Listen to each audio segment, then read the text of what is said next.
జై శ్రీరామ్. అందరికీ నమస్కారం. వెల్కమ్ టు న్యూస్ అఖండ. నేను మీ కస్తూరి శ్రీధర్. ప్రస్తుతం ఈ జమ్మూ కాశ్మీర్లో అసెంబ్లీ ఎన్నికలు జరుగుతున్న సంగతి మనకు అందరికి కూడా తెలిసిందే. ప్రస్తుతానికి జమ్మూ కాశ్మీర్లో 2 విడతల పోలింగ్ పూర్తయితే ఈ తుది విడత పోలింగ్ అయితే జరగాల్సి ఉన్నది. మొదటి 2 విడతల పోలింగు ప్రశాంతంగానే జరిగిపోయింది. ఎటువంటి తీవ్రవాద దాడులు కానీ బాంబు పేలుళ్ళు కానీ జరగకుండా జమ్మూ కాశ్మీర్ అసెంబ్లీ ఎన్నికలు ప్రశాంతంగా జరుగుతున్నాయి. ఇక ఈ 3వ విడత పోలింగ్ జరగాల్సిన ప్రాంతానికి ఒక జాతీయవాద జర్నలిస్ట్ అయినటువంటి అదితి త్యాగి గారు వెళ్ళారు.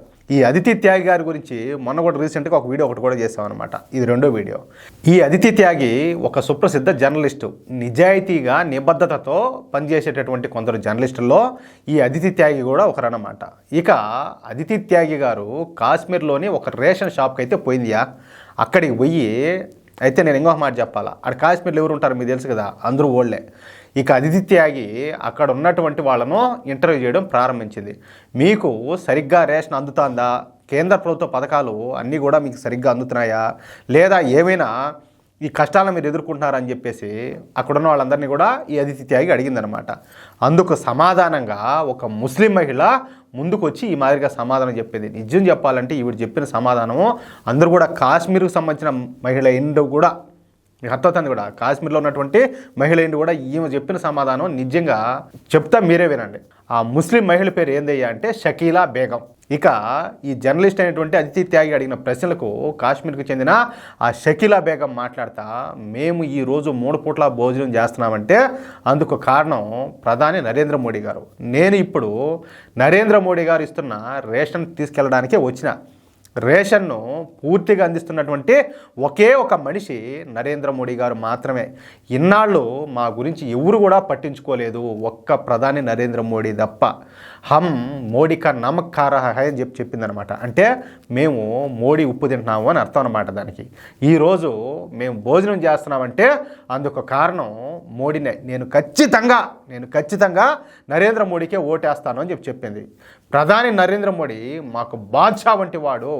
మీకు బాద్షా అంటే తెలుసు కదా, అట్లా అలాంటి మా బాద్షాకు ఓటేయకుండా ఇక మేము ఎవరికి వేస్తామని చెప్పండి అని చెప్పి మాట్లాడింది. అదేవిధంగా ఓట్ ఫర్ బాద్షా అంట షకీలా బేగం అరిచి మరీ చెప్పడం ఇక్కడ విశేషం అనమాట. దాన్ని బట్టి మనం అర్థం చేసుకోవచ్చు, నరేంద్ర మోడీ గారికి అభిమానులు ప్రతి కులంలోనూ, ప్రతి మతంలోనూ, ప్రతి దేశంలోనూ కూడా ఉంటారు. కానీ కొన్ని చోట్ల తక్కువ మంది ఉండొచ్చు, కానీ ఆయనకుండే అభిమానులు ప్రపంచవ్యాప్తంగా ఉన్నారు. కనీసం ఇంతవరకు ఒక్కసారి కూడా భారతదేశంలో అడుగుపెట్టని ఎంతోమంది కూడా నరేంద్ర మోడీ గారిని అభిమానించే వాళ్ళు చాలామంది ఉన్నారు. అలాంటిది కాశ్మీర్లో ఉండే మహిళలు, కాశ్మీర్లో ఉండే వాళ్ళలో కొద్దిమంది అయినా కూడా అభిమానించరా ఒకసారి మీరు ఆలోచించండి.